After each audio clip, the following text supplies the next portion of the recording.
Shalom, shalom. Greetings from India in the mighty name of our Lord Jesus Christ. Today, my topic is on abortions. Somebody put me a lot of questions, and so I'm doing this video. Couple of months back, they raised a question like, is Corona from God or Satan? Okay, first answer me. Who hardened the heart of Pharaoh? Who sent plagues to the land of Egypt? Who killed Israelites in the wilderness? Who destroyed Sodom and Gomorrah? Who created Lucifer? Who sent Satan to Job to test him? Who sent flood and wiped away the whole earth in the days of Noah? Who sent Corona? It's a result of man's sin. When God is silent, Satan becomes violent. Let me take you to Noah days. Read Matthew 24, 37 and 39. But as the days of Noah were so, shall also the coming of the Son of Man be. For as in the days that were before the flood, they were eating and drinking, marrying and giving in marriage until the day of Noah entered into the ark, and knew not until the flood. Let me start with drinking. Recently, government opened bars and people ran from their houses to buy what? Buy death. They're not even caring about the families and the children in the houses. Drinking is a satanic addiction. Is buying a death upon himself and his family.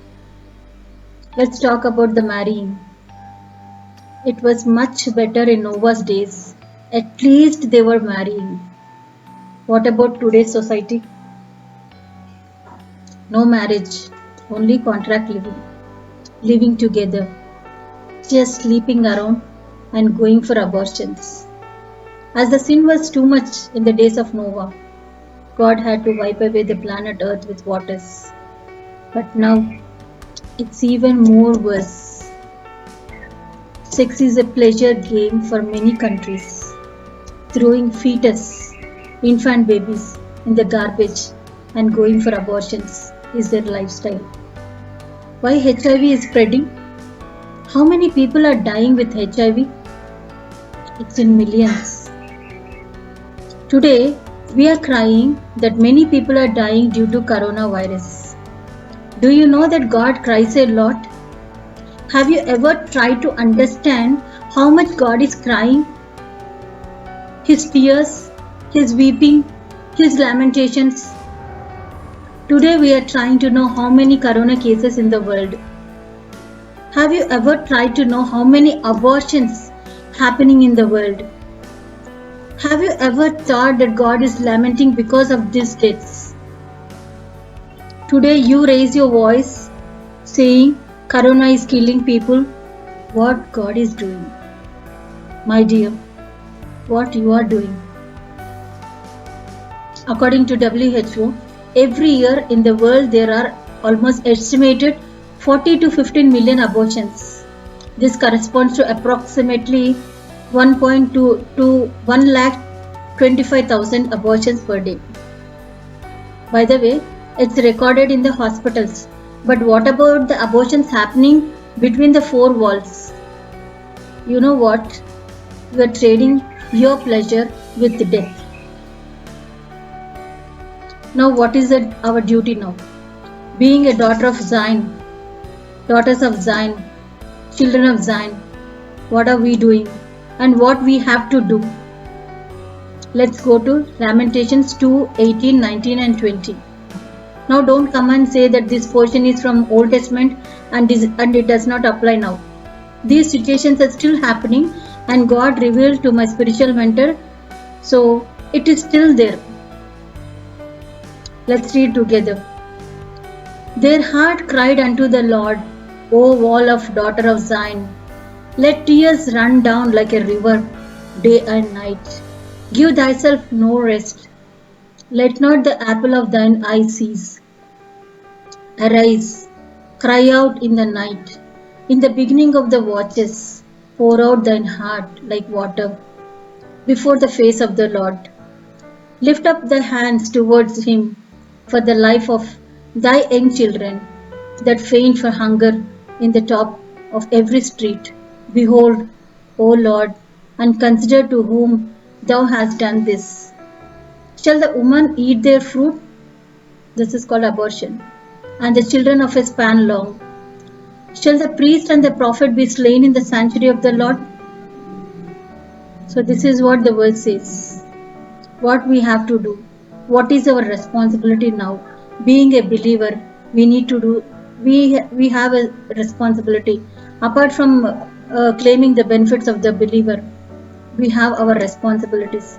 Minimum responsibilities to pray for others, to pray to stop the abortions. Cry out to the Lord. Let our tears run down like a river when day and night.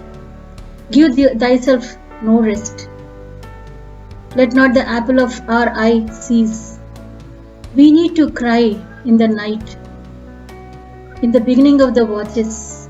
We need to pour out our heart like water before the face of the Lord. And we need to lift up our hands towards him for the life of the young children. This is our responsibility. If that fetus is alive, then he would have become a priest, a prophet, or some mighty men and women of God, right? Even Job in the Bible, he taught like that. When Job faced many problems, he said in Job 3:11, "Why died I not from the womb? Why did I give up the ghost when I came out of the belly?" So if this happens, then the book of Job wouldn't have been in the Bible. So by doing these abortions, we are aborting God's plan for this planet Earth. It is we are destroying the planet Earth, not the virus. Who has given us the right to kill a living being, the fetus? When the Bible says in Psalm 127:3, "Lo, children are the heritage of the Lord, and the womb is reward."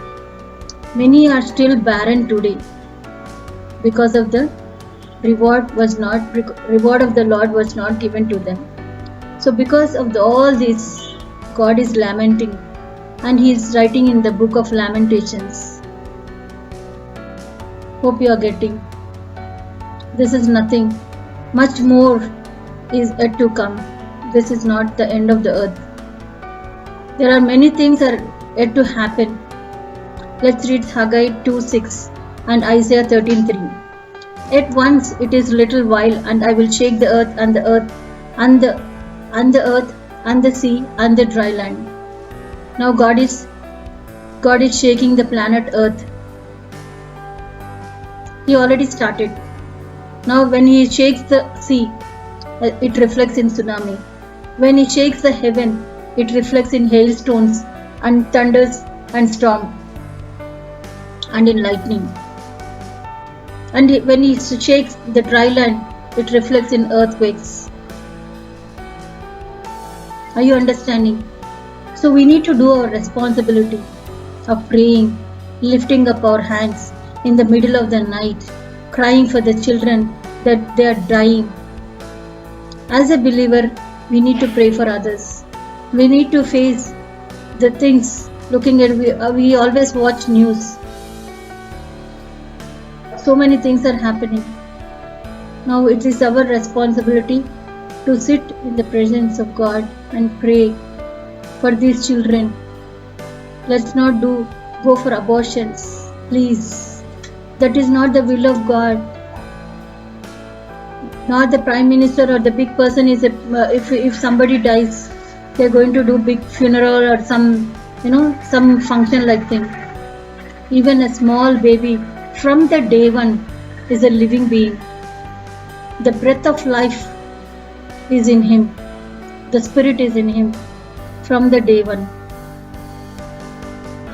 So many are the fetus and infant babies and the children, they are thrown into the garbages.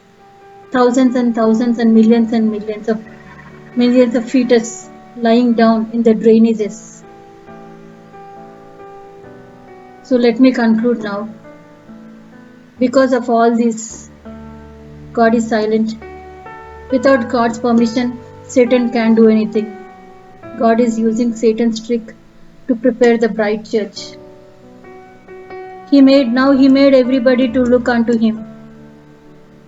Now we don't have any other option. People are in fear. Now they are looking upon God.